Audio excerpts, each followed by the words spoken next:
Ika-129 na kabanata, sa pagpapatuloy. Sa gitna ng mapayapa ngunit tila nagbabadyang kakahuyan, maririnig ang kaluskos ng mga tuyong dahon. Agad na napalingon si Yeonjong, bakas sa kanyang mukha ang gulat at pagkabahala nang makita ang ating bida. Ang bida naman ay nakatayo lang ng tuwid sa kanyang likuran, seryoso ang titig, at nakapamaywang ang mga kamay na tila ba kontrolado niya ang buong sitwasyon. Napasalubong ang makakapal na kilay ni Yeonjong, lumalim ang kunot sa kanyang noo habang nagtatakang nagtanong. Ikaw ay, walang tinag ang ating bida. Tahimik lamang ito at seryoso ang profesyon ng kanyang tingin, tila binabasa ang bawat galaw ng kaharap. Napaliit ang mga mata ni Yeonjong, unti-unting napalitan ng pagkasuklam ang kanyang gulat. Matalim niyang tinitigan ang ating bida bago mariing sinabi, ikaw pala. Ikaw ang dahilan kung bakit siya gumawa ng ganoong katangahang desisyon. Pagkatapos ay marahan niyang ibinaling ang kanyang paningin kay number 7. May himig ng panunumbat sa kanyang boses. Paano mo siya nagawang kumbinsihin? Bamuka ang mga labi ng ating bida, kalmado ngunit may autoridad ang boses, sinabi ko lang sa kanya ang totoo. Sinabi kong gusto kong sumama siya sa akin. Sari-saring emosyon ang dumaan sa mukha ni Yeonjong hanggang sa tuluyan itong dumilim. Malamig at may pagkauyam niyang sinabi, inaasahan mong maniniwala ako sa ganyang kalokohan. Pagkatapos ay mabilis at matalim siyang lumingon sa kanyang likuran, tila hinahanap ang katotohanan sa mga mata ni number 7. Bahagyang ibinaba ni number 7 ang kanyang ulo at nakapikit na sumagot, ramdam ang bigat ng bawat salita. Totoo ang sinasabi niya. Mariing napapikit si Yeonjong, pilit na pinapakalma ang nagagalit niyang damdamin. Ngunit hindi nagtagal, biglang nanlaki ang kanyang mga mata sa gulat nang mapagtanto ang lalim ng katapatan sa boses ni number 7. Tumingin sa kanya nang may pagsusumamo si number 7 at nakiusap, pakiusap. Makinig ka muna sa akin. Ngunit matigas ang paninindigan ni Yeonjong. Agad itong tumugon gamit ang maautoridad na boses, tumabi ka. Bakas ang matamlay at pagod na tingin sa mga mata ni number 7 habang muli siyang nagsalita, humihingi ng kaunting pag-unawa, pakiusap. Makinig ka muna. Tahimik na napakagat sa labi si Yeonjong, tila nagtatalo ang kanyang isip at emosyon. Makalipas ang ilang sandali ng nakabibinging katahimikan, pinakawalan niya ang isang malalim na buntong hininga at sumuko rin sa huli. Sige, sabihin na nating totoo nga ang lahat ng iyan.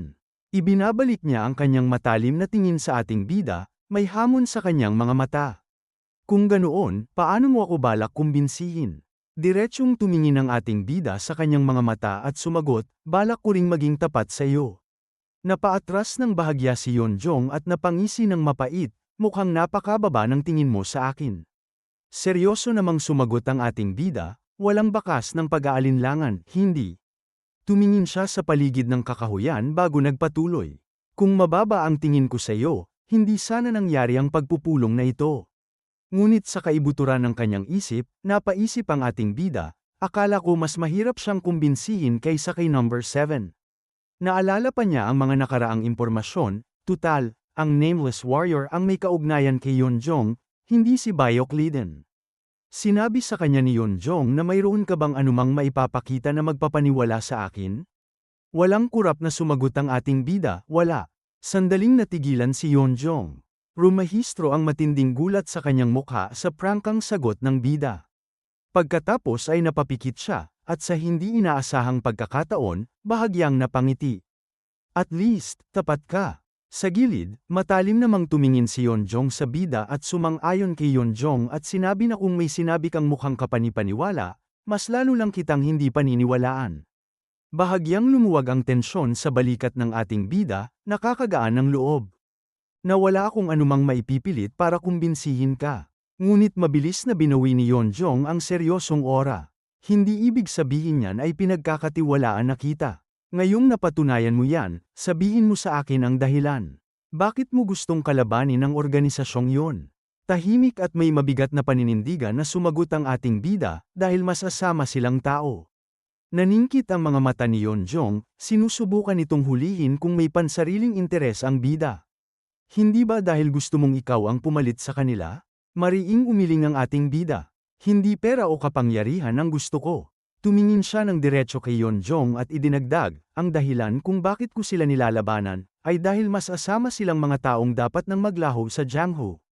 Matapos ang mga salitang yun, walang kumibos sa kanila. Seryoso at matindi silang nagkatitigan, tila sinusukat ang dangal ng bawat isa. Maya-maya, binalot ng lungkot ang mukha ni Yeonjong at nagsalita, paumanhin sa lahat ng pagsisikap mong kumbinsihin ako, pero hindi ko maaaring iwan ang organisasyon. Tahimik muna siyang pinagmasdan ng ating bida, tinitimbang ang bigat ng tapat na pagtanggi nito, bago muling nagpakawala ng mga salitang yayanig sa mundo ni Yeonjong. Kapag hindi ka nakaligtas, panimula ng bida, sabay hakbang papalapit. Kapag hindi ka nakaligtas, hindi rin mabubuhay ang taong gusto mong protektahan. Agad na nanlaki ang mga mata ni Yeonjong, tila sinaksak ng katotohanan ang kanyang puso. Seryosong pagpapatuloy ng ating bida, alam kong hindi ka nananatili sa organisasyon dahil sa katapatan. Alam kong nananatili ka rito dahil may isang taong gusto mong protektahan. Sa kabilang banda, tahimik na pinagmamasdan sila ni Number 7. Nanlaki rin ang kanyang mga mata sa gulat at napasabi sa kanyang sariling isip, alam pala niyang may taong pinuprotektahan ako kaya ako nananatili sa organisasyon. Tinitigan ng bida si Yeonjong na ngayon ay tila nawalan na ng lakas.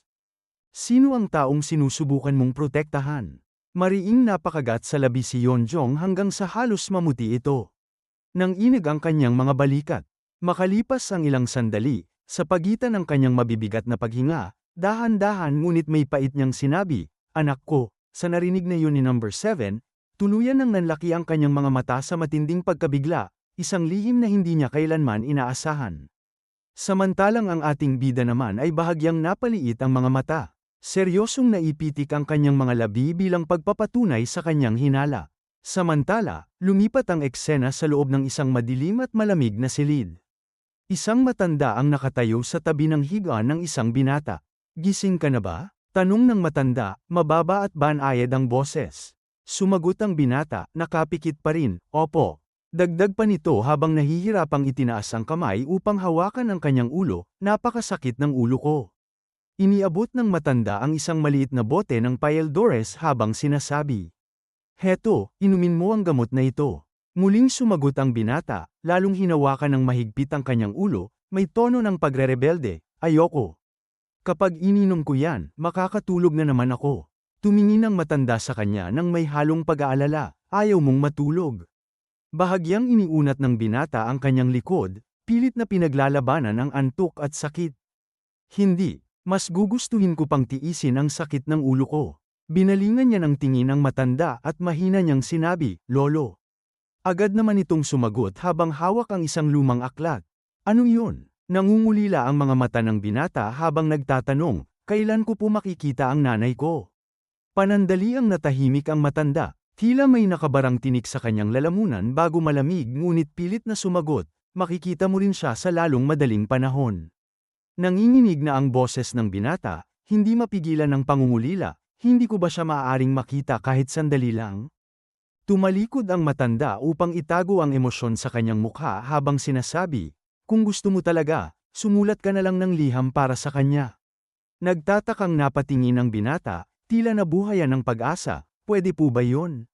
Bahagyang ngumiti ang matanda kahit hindi humaharap, syempre.